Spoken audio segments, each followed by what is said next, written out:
अब देखिए प्यारो, एक सबसे बड़ी बात है कि अगर मान लीजिए व्यास जी अपने शिष्य को ऐसी भागवत कथा सुनाते तो आज संसार वाले कहते भैया पिताजी ने अपने बेटे को ही भागवत कथा सुनाई। अरे किसी और को भी तो इस वेद को प्रदान कर सकते थे। लेकिन सज्जनों, ये भी भागवत में लिखा है कि भागवत कथा सुखदेव जी को सहजता से प्राप्त नहीं हुई। उस समय के एक राजा थे जिनका नाम था महाराज जनक।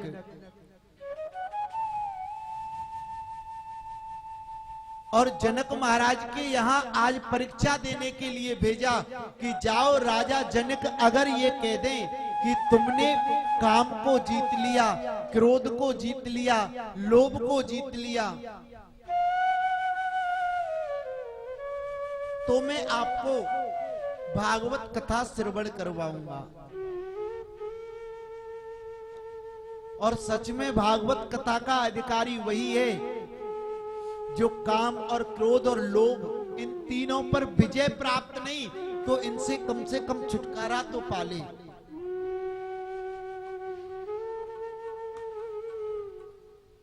गीता में लिखा है भगवान ने, कामेन कर्मणा स्यात्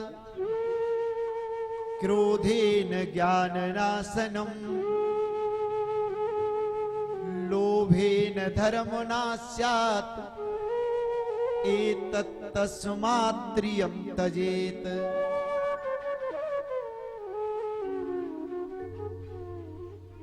काम से कर्म का नाश होता है, क्रोध से ज्ञान का नाश होता है, लोभ से धर्म का नाश होता है।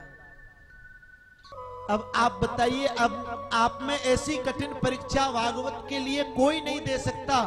अगर कह दिया जाए तुम 5 दिन धूप में खड़े रहो तब आपको भागवत कथा सुनाई जाएगी, तो कहेंगे महाराज जी सुनाओ तो सुनाओ, नहीं हमको कोई जरूरत नहीं है। के बाद में राजा ने आज काम की परीक्षा की, सुंदर सुंदर युवतियों को सुखदेव जी की सेवा में लगाया। लेकिन सुखदेव जी तो समस्त कामनाओं से रहित हैं। आज सुखदेव जी के लोभ की परीक्षा हुई। आज जैसे ही हीरे जवाहरातों में सुखदेव जी को रखा गया, लेकिन उनको देख करके उनके मन में लालसा नहीं आई। और आज प्रमाणित कर दिया कि जाओ भैया तुम भागवत कथा के अधिकारी बन जाओ। और आज व्यास जी ने भागवत कथा के 18,000 श्लोक अपने बेटे को श्रवण करवाए। इस प्रकार से भागवत कथा सुखदेव जी को प्राप्त हुई। प्रेम से बोलेंगे राधे।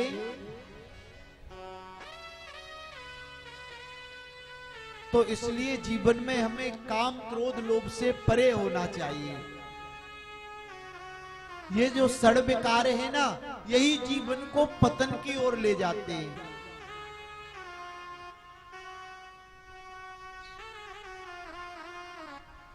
एक बार एक ऐसा लोभी व्यक्ति था कि वो कभी लोभ की खातिर तीर्थ करने नहीं जाता था। जब तीर्थ करने नहीं जाता तो एक दिन बुढ़ापा आ गया, पूरी जवानी बीत गई।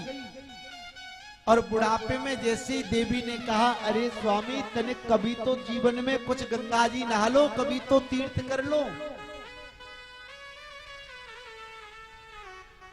प्रेम से बोलिए राधे, जोर से बोलिए राधे।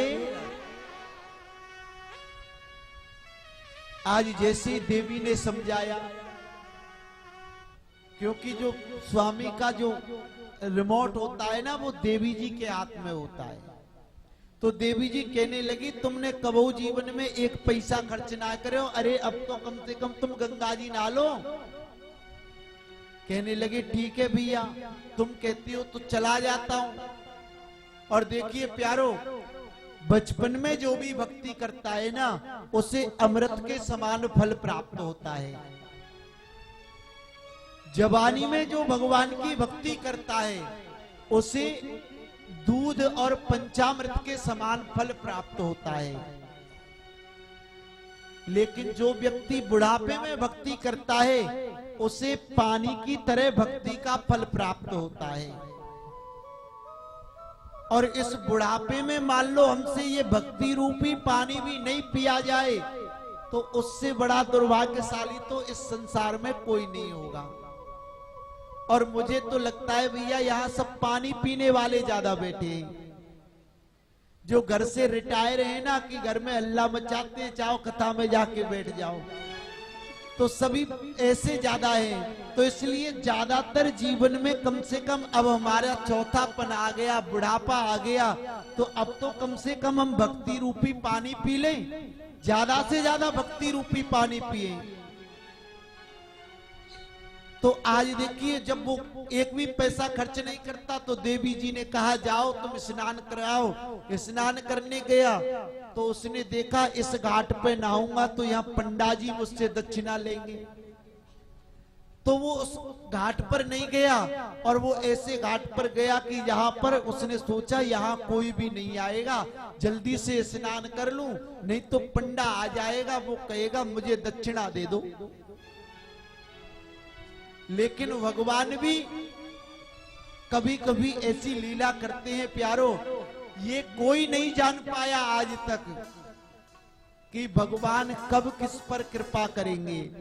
ये सबको पता हो जाता है देवताओं को कि अब भगवान का अवतार फलाने युग में फलाने के घर में होगा, अब भगवान का अवतार देवकी के घर में होगा। लेकिन इस बात को कोई नहीं जानता कि भगवान कब किस पर कृपा करेंगे। ये जो विषय है ना, ये विषय भगवान का पर्सनल विषय है। उनको किन पर कृपा करनी है, किन को अपनाना है, चाहो तो भगवान उसे नहीं अपनाए जो वर्षों से भगवान की तपस्या कर रहा है। और भगवान की कृपा हो जाए तो ऐसे व्यक्ति पर हो जाए जो जीवन में जिसने एक भी पुण्य नहीं किया हो, जो पढ़ा लिखा ना हो, जो नित्य नियम नहीं जानता हो, लेकिन उसका मन उतना ही सरल होता है तो भगवान सरल पर कृपा करते हैं। आज भगवान ने सोचा देखो ये पंडा से बचने के लिए यहाँ आ गया, तो भगवान ही पंडा का रूप बना करके उसके पास पहुंच गए। हर हर गंगे जजमान जी खूब नहाइए, अच्छे से नहाइए। जल्दी से जैसी कपड़ों को देखा कहीं मेरे कपड़ों से पैसा ना चुरा ले, दौड़ करके आया। सोचने लगा भैया मैंने सोचा यहाँ तो पंडा बाबा नहीं आएंगे, लेकिन ये तो यहाँ भी आ गए। कहने लगे तुमने स्नान किया है गंगा जी में, तुम्हें कुछ तो दान करना ही पड़ेगा। तुम कहते हो तो भैया ठीक है, मैं तो एक भी पैसा साथ में लाया नहीं हूं। वो नहीं लाए तो यहाँ दान तो करना पड़ेगा।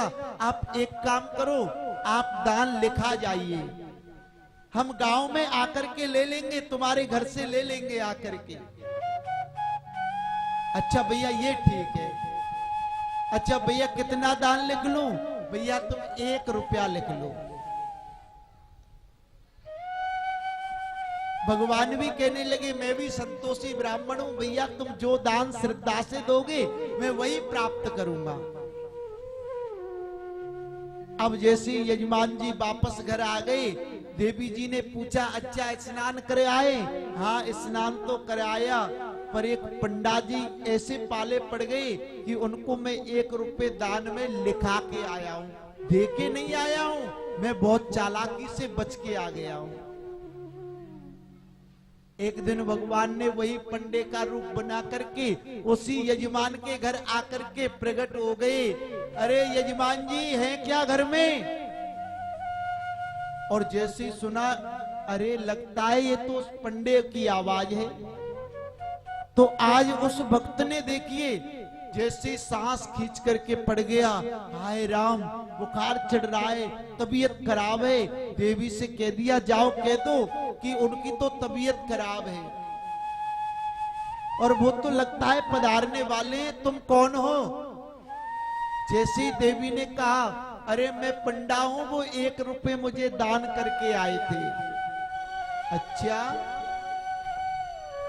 अब जैसे जो ब्राह्मण थे वो गए, पंडा बाबा जैसे आज देखा, अरे भैया लगता है इनको क्या हो गया, आज तो वो भगत अपनी सांस को खींच गया। किसके पीछे? कि 1 रुपया दान नहीं करना पड़े।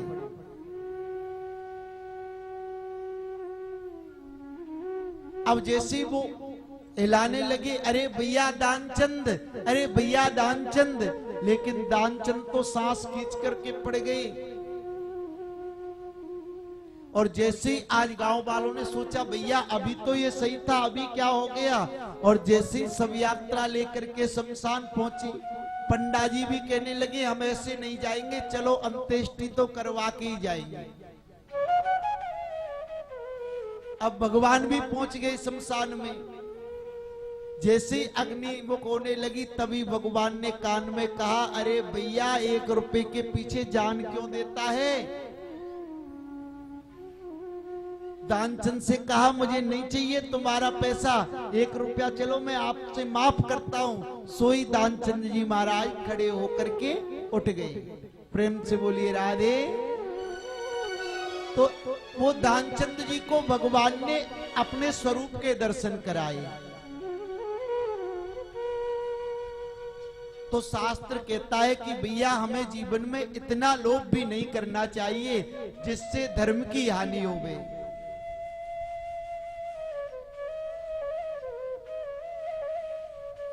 तो आज सुखदेव जी ने काम क्रोध की परीक्षा देकर के भागवत कथा को सीखा और पढ़ा।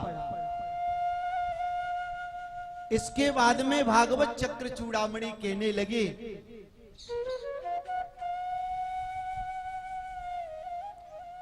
कि ब्रह्मा जी के वंश में आगे चल के आज यहां ऋषियों ने प्रश्न किया कि महाराज ये बताइए, आपने सुखदेव जी का जन्म सुनाया, सुखदेव जी को भागवत कथा प्राप्त हुई ये सुनाया, लेकिन आप ये बताइए परीक्षित जी का जन्म कैसे हुआ।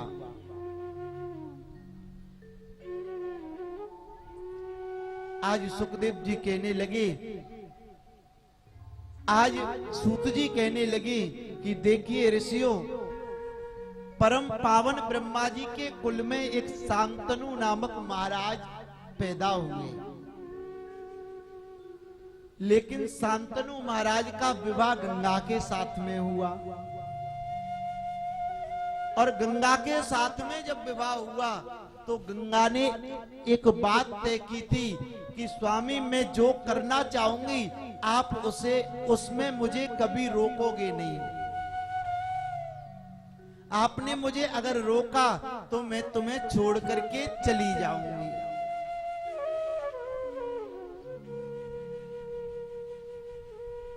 शांतनु ने इस बात को स्वीकार किया और आज देखिए गंगा जी ने एक पुत्र पैदा हुआ तो उसे गंगा जी में प्रवाहित कर दिया। ऐसे करके एक एक करके आज 7 पुत्रों को गंगा ने गंगा में बहा दिया। जैसे 8वां पुत्र हुआ और जैसे 8वां पुत्र को आज बहाने लगी, सोई शांतनु महाराज ने हाथ पकड़ लिया, देवी एक पुत्र तो कम से कम बुढ़ापे के लिए दे दो ना। जैसे शांतनु जी ने रोका और आज गंगा उनको छोड़ करके चली गई।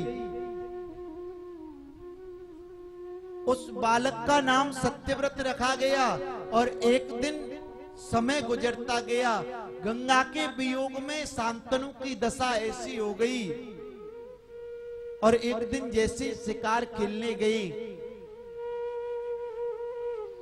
तो मत्स्य गंध की पुत्री सत्यवती को देख करके आज शांतनु महाराज मोहित हो गए।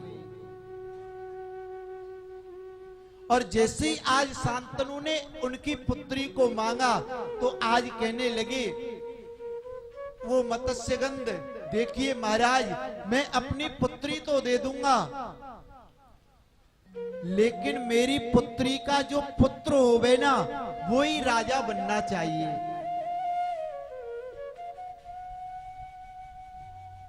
लेकिन ये बात सुनी तो शांतनु महाराज सोचने लगे, नहीं, अरे मेरे तो पहले से एक पुत्र है।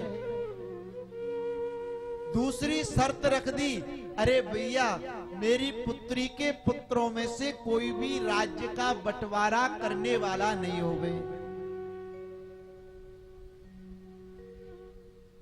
शांतनु महाराज आ गए और इस बात को लेकर के उनके मन में ये बात बैठ गई। तो एक दिन रात्रि में महल में इस बात से परेशान होकर के घूम रहे थे। तभी आज एकदम से सत्यव्रत उठा और देखा, पिताजी आप बताइए क्यों परेशान हो। आज शांतनु महाराज कहने लगे, नहीं भैया कोई बात नहीं बेटा, मेरे मन में कोई पीड़ा नहीं है। नहीं पिताजी आप बताइए आपके मन में क्या कष्ट है। और जैसे ही उस सत्यवती की कथा श्रवण करवाई प्यारो, जैसे ही बताया कि मैं मत्स्यगंध की पुत्री सत्यवती को जीवन में लाना चाहता हूं, लेकिन उसने अपने सामने ऐसी शर्त रखी है। आज वो सत्यव्रत बालक दौड़ता हुआ उसी रात्रि में और मत्स्यगंध के पास पहुंचा और चिल्लाने लगा, अरे भैया मेरी माता को दे दो, मेरी मैया को दे दो। आज वो धीमर वो मत्स्यगंध सोचने लगा, भैया तुम्हारी मैया कहां खो गई।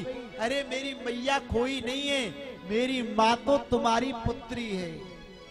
मेरे पिताजी को मैं तुम्हारी पुत्री को प्रदान करना चाहता हूं। आज शर्तें बताई प्यारो, तो उस सत्यव्रत ने आज जल लेकर के हाथ में एक प्रतिज्ञा कर ली कि मैं जीवन में कभी भी विवाह नहीं करूंगा। जब विवाह नहीं करूंगा तो मेरे बच्चे नहीं होंगे, और बच्चे नहीं होंगे तो तुम्हारी पुत्री के पुत्र ही राजा बनेंगे।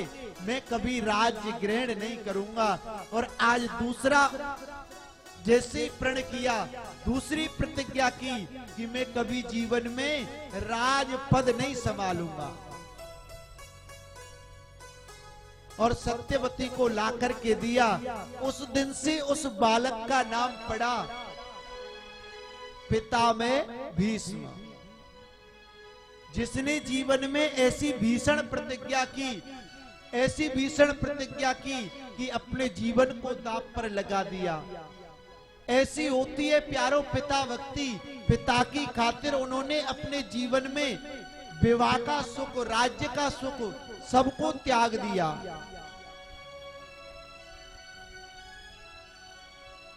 लेकिन देखिए, माँ बाप की सेवा से अगर विमुख आज का जीव नहीं हो गए, भागवत कथा सिखाती है प्यारो, अगर इच्छा मृत्यु तक का वरदान जब पिता की भक्ति से मिल सकता है, माता की भक्ति से मिल सकता है। कहीं ऐसा नहीं लिखा है शास्त्र में कि पिता में भीष्म को किसी देवता ने वरदान दिया हो।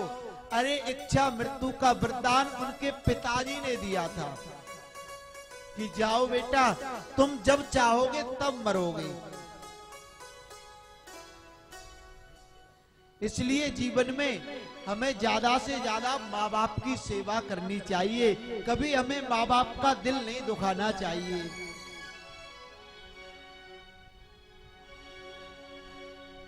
माँ बाप और गुरु के कहने में जो चलेगा, जग वाले दुआ देंगे, ओ जग वाले दुआ देंगे, फूलेगा और फलेगा। माँ बाप और गुरु के कहने पे जो चलेगा, माँ बाप और गुरु के कहने फलेगा। सम्मान दुनिया देगी, सम्मान दुनिया देगी, फूलेगा और फलेगा। माँ बाप और गुरु के कहने पे जो चलेगा, माँ बाप और गुरु के कहने पे जो चलेगा, सम्मान दुनिया देगी हो, सम्मान दुनिया देगी, फूलेगा और फलेगा। माँ बाप और गुरु के कहने पे जो चलेगा।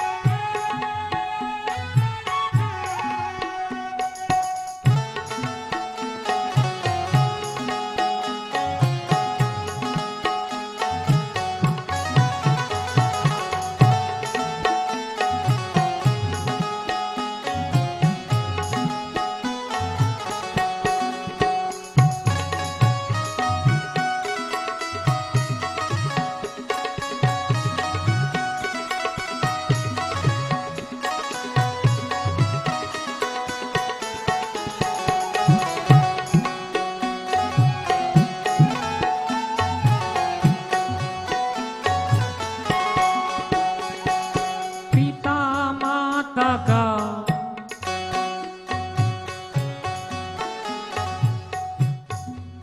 पिता माता का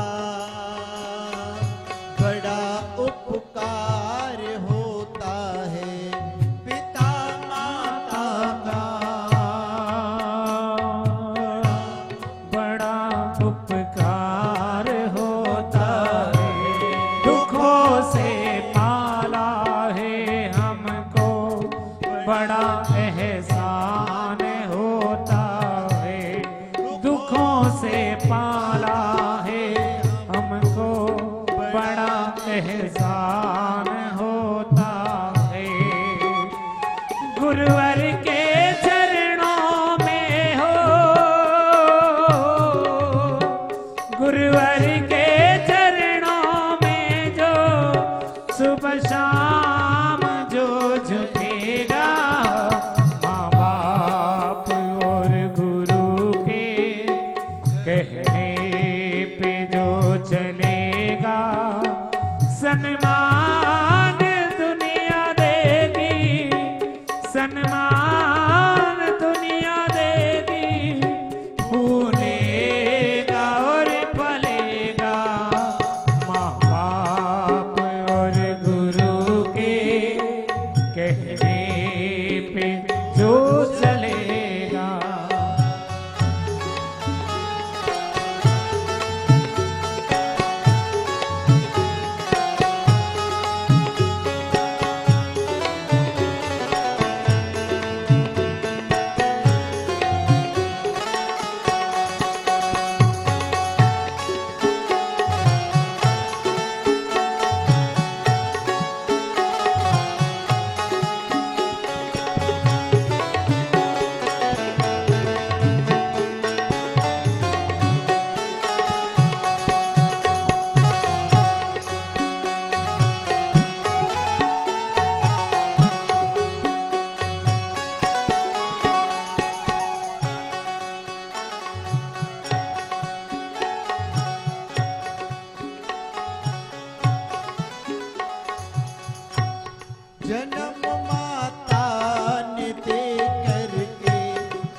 उजाला है, विश्वास का ये दीपक, विश्वास का ये दीपक सदियों तक चलेगा।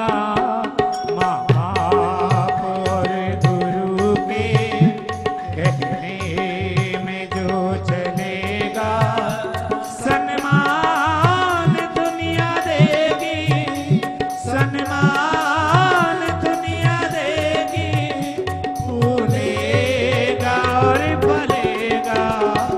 माँ बाप और गुरु के कहने पे जो चलेगा, माँ बाप और गुरु के कहने पे जो चलेगा, सन्मान दुनिया देगी, सन्मान दुनिया देगी, फूलेगा और फलेगा।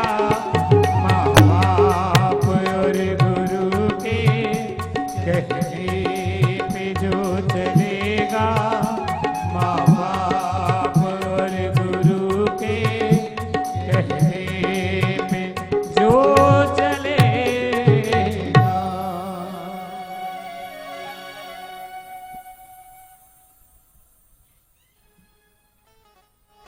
आज माँ बाप की इतनी भक्ति की, ऐसी आज भक्ति की पिता में भीष्म ने कि इच्छा मृत्यु का वरदान मिला।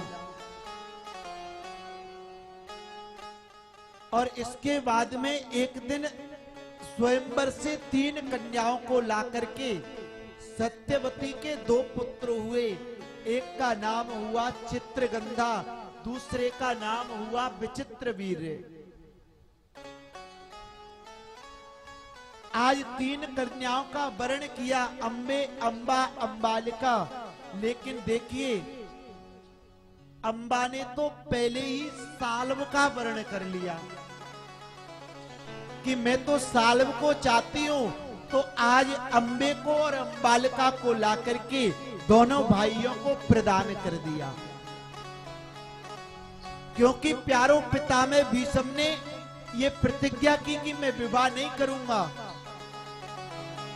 और एक दिन ऐसा हुआ कि समय गुजरता गया और एक दिन जैसे ही चित्रगंधा विचित्रवीर युद्ध करने गई तो युद्ध करते करते दोनों मारे गए, लेकिन उनके कोई संतान नहीं हुई। तो एक समय जब सत्यवती का जन्म हुआ था, जब सत्यवती के पाराशर नामक पुत्र पैदा हुआ, पाराशर के साथ में रमण किया तो व्यास जी नामक पुत्र पैदा हुआ। तो व्यास जी को माता ने ये वचन दिया था कि मैया जब भी तुम मुझे याद करोगी ना तो मैं तुम्हारे पास आ जाऊंगा। आज मैया ने अपने बेटे को याद किया। ये वही सत्यवती है जब पाराशर ऋषि तपस्या करके आ रहे थे, समुद्र के बीच में जैसे नाव चला करके वो ले जाने लगी तो जल में काई और ऊपर जैसे अंधकार कोहरा बनाया, रमण किया, तो उनके साथ में उनके पुत्र व्यास जी का जन्म हुआ।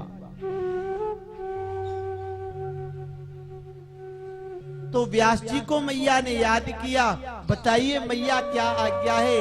कहने लगी तुम्हारी ये बहू है मेरी, इनके कोई संतान नहीं है, आप कोई उपाय बताओ ना।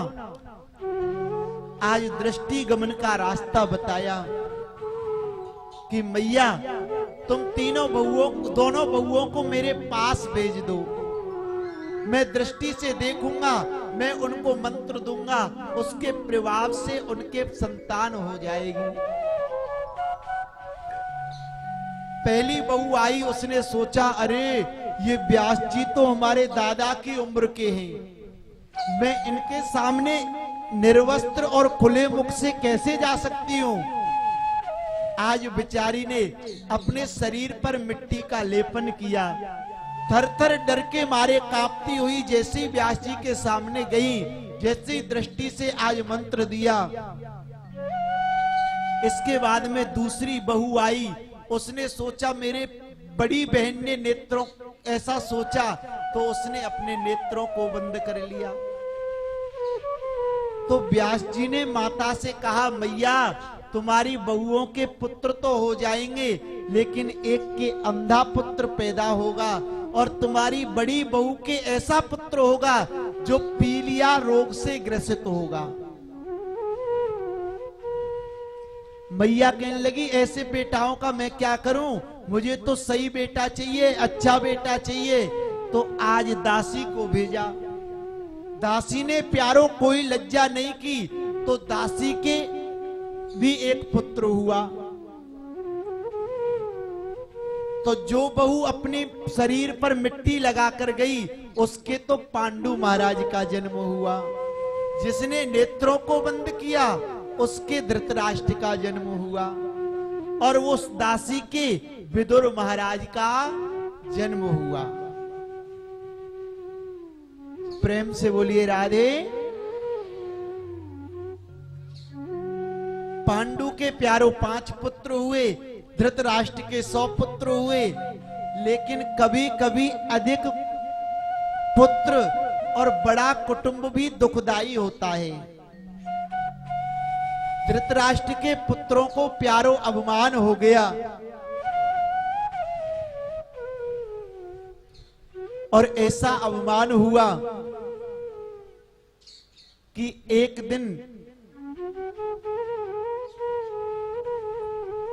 दुर्योधन ने विचार किया, अरे भैया इनके तो ये 5 हैं, हम तो 100 भाई हैं।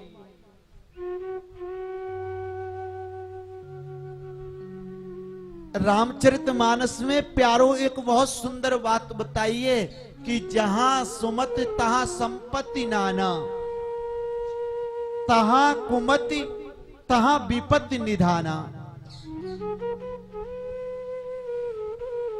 जहां अगर सुमति है, सुलह है, प्रेम है, प्यार है, वहां हमेशा सब संपत्ति वास करती है। तो पांडवों में इतना प्रेम था। एक दिन जैसे ही अर्जुन द्रौपद देश के राजा द्रौपद राजा की पुत्री को जीत करके लाए, तो मैया से कहा, मैया हम एक ऐसी वस्तु लाए हैं, देखो मैया। तो मां कुंती ने कह दिया, बेटा तुम जो भी लाए हो आप मिल बांट करके खा लो।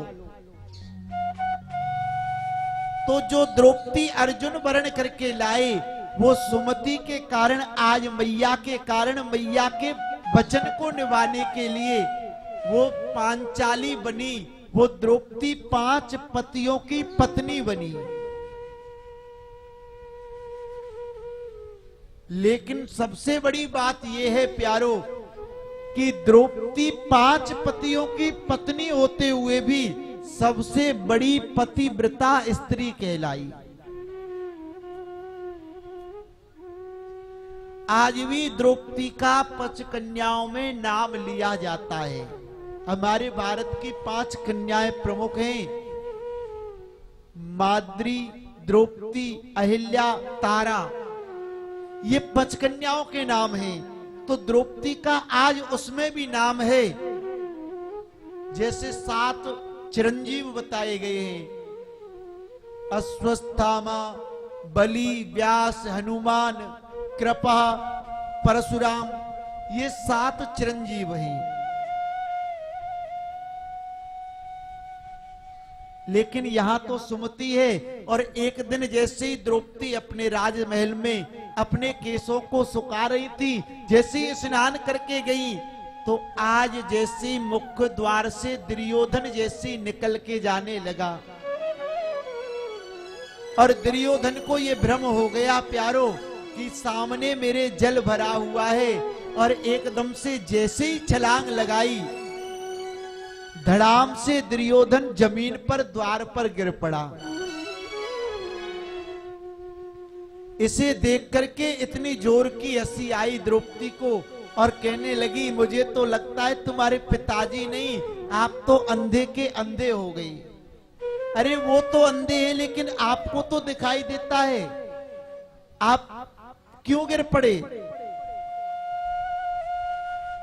इस बात को लेकर प्यारो ऐसी गांठ बांध लिया दुर्योधन ने कि इसका बदला मैं तुमसे जरूर लूंगा।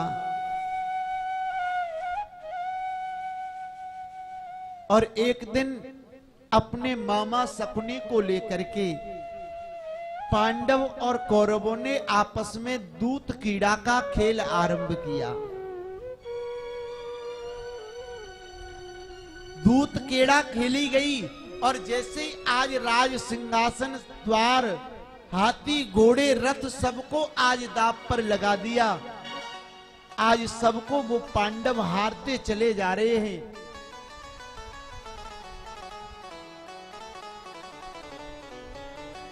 आज वो पांडव हारते जा रहे हैं और जब देखा कि अब कुछ नहीं बचा तो देखिए प्यारो, दुर्योधन को राजमहल नहीं चाहिए था, हाथी घोड़े रथ नहीं चाहिए था। उनके मन में तो एक बात थी कि मैं मेरी बात का बदला द्रौपदी से कैसे लूं।